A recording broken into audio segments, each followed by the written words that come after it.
And we are back with the GSMC Wrestling Laureate Podcast, brought to you by the GSMC Sports Network. Just going to reflect on what we talked about. We had our WWE NXT preview. Now we're going to jump on into our AEW Dynamite 250 preview. But before we move on any further, sorry, I had a burp there. Before we move on any further, I want to remind you guys to use the GSMC, podcast.net. Shoot me your comments, questions, and concerns. We get a number of questions from viewers like you that come in during the show, so don't be too shy to send a chat.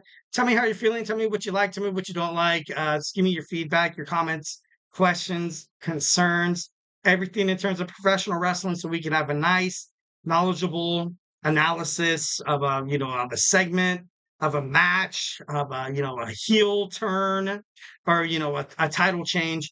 So don't be afraid to hit up the GSMC podcast on that. And don't forget to subscribe to the GSMC Wrestling Laureate Podcast, as well as the GSMC Sports Network. Here at the Sports Network, we have a lot of passionate podcasters who love one thing and one thing only, just like you guys. We love talking about sports. So be a part of the GSMC Sports Bloodline. Subscribe to the show. It's going to be awesome, and you won't regret it. And the link is at the GSMC podcast.net if you want to hit up that tips and donations link.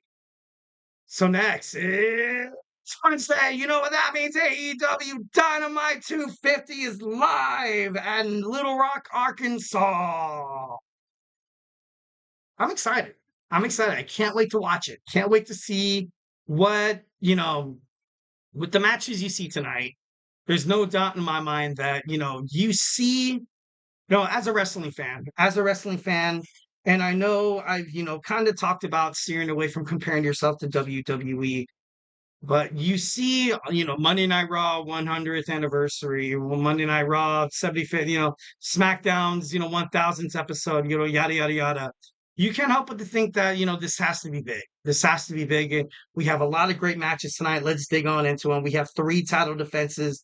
But first and foremost, we have TV time with Chris Jericho. Last week, we saw him drive Samoa Joe with the forklift into a wall. Samoa Joe, of course, was being written off from AEW to film season 2 of Twisted Metal, where I think it's Sweet Tooth. I think he plays Sweet Tooth.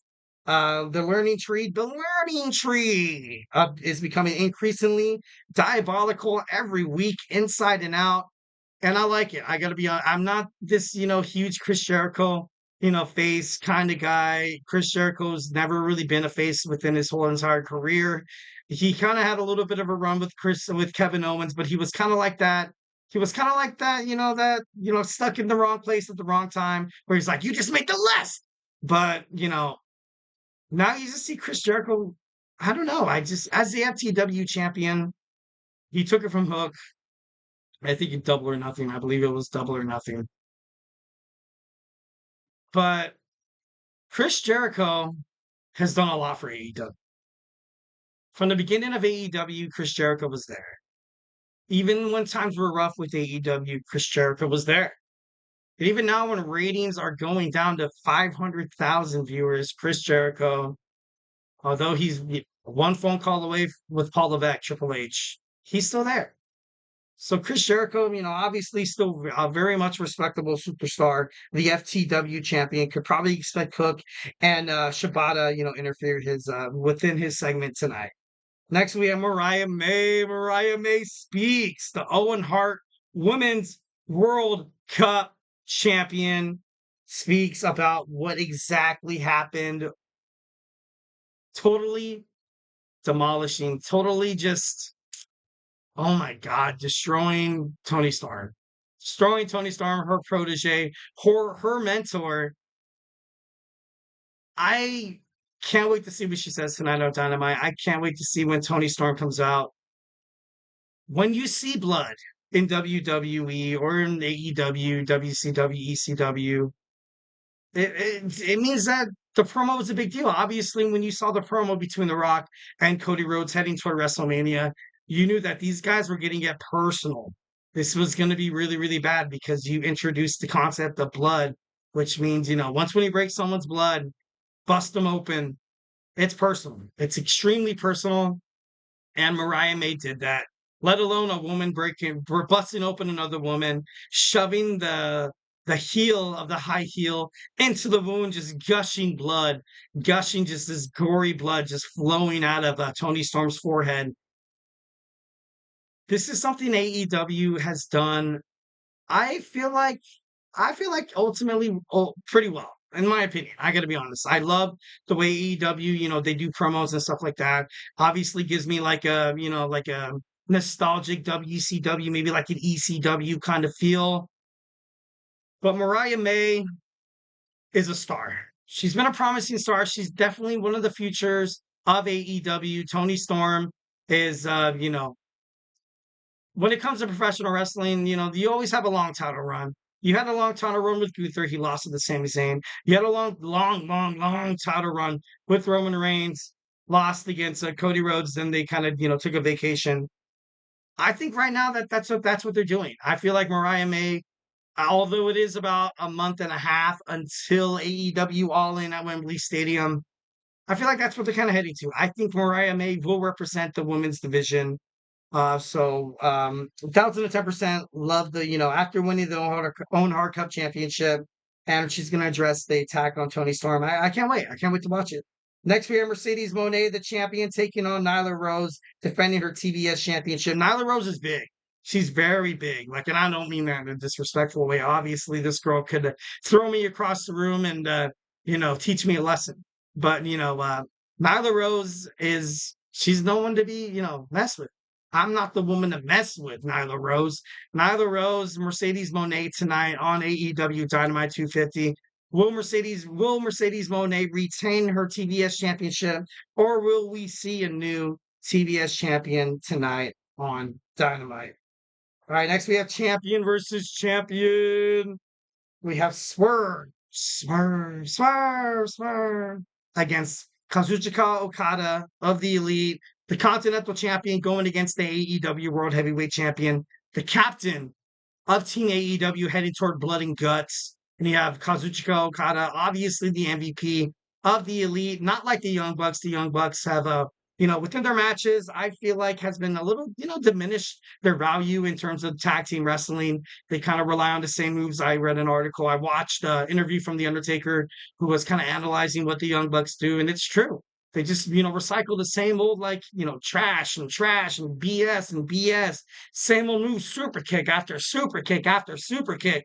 And it's to the point where, you got to, you're one of the best tag teams within the independent wrestling history. People, when you think of WWE, you don't really know who Kenny Omega is. You don't really know who Hangman Adam Page. You don't know who Okada is. You don't know who the Young Bucks are. But I feel like ultimately this run with the Elite, and I know this is going to, I'm not trying to pick on the Elite. I like the Elite. And, honestly, I can't really say that. I feel like this run with the Elite is ultimately kind of diminishing the value and the credibility of the Young Bucks. I got to be honest. I don't like it. I don't like it at all. I don't like it one bit. I feel like, Matthew and Nicholas Jackson, they do kind of deserve more, but, how could you blame them? How could you blame them? AEW lost Cody Rhodes, lost Jade Cargill, lost CM Punk, lost, top superstars that, like I mentioned before on a couple podcasts, even when Cody Rhodes left and they were averaging about 950,000 viewers to a million. And then with Cody Rhodes and CM Punk on AEW, they were averaging about 1 million. And then when Cody Rhodes left, and then it was just CM Punk, he was hitting about 900,000, 1 million on occasions. CM Punk left, it went from 800,000 to 700,000 to 600,000. Last week they got over 500,000. I think it was 550,000 viewers, and it's just a lot of pressure on the Young Bucks. A lot of pressure on the Young Bucks. Definitely a lot of pressure on Swerve Strickland. A lot of pressure on Will Ospreay being recently signed by AEW. Tony Khan signing Mercedes Mone to a big, massive contract. One of the biggest contracts in women's wrestling history.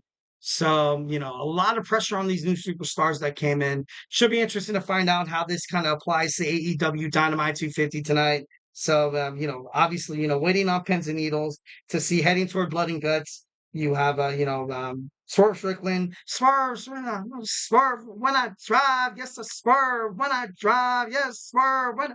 And then teaming up with Mark Briscoe, Team AEW. And of course, you have Team Elite looking for that fifth person. I think it might be Hangman Adam Page. I think it's going to be Hangman Adam Page, 1,010%. Should be interested to find out. But yeah. Next, we have for the first time ever in the AEW history and professional wrestling history, we have the aerial assassin Will Ospreay taking on the best there is, Maxwell Jacob Friedman. I'm better than you, and you know it. For the AEW International Championship, should be interesting to find out, will Daniel Garcia make an appearance and screw MJF, furthermore building up a match toward All In, or will you see the Don Callis family? The Don Callis family was ultimately disowned by Will Ospreay, heading toward the Forbidden Door. So obviously Kyle Fletcher, he lost his championship on Ring of Honor. I believe that was like kind of like a foreshadow of him coming to AEW as as like a permanent kind of head of the Don Callis family. Obviously, you still have Roosh in the mix, trying to figure out some stuff. So it's going to be interesting. It's going to be interesting to find out who wins this match. Ultimately, I feel like this match is going to go uncontested, because you're going to have both of these superstars who have huge targets on their head, finally get theirs. All right, so we're going to move on. We have men's wrestling power rankings. Do not touch that button. Grab your favorite snack, grab your favorite drink. We're going to talk about the top 10 men's wrestlers in the professional wrestling industry. So, hey, do not go anywhere.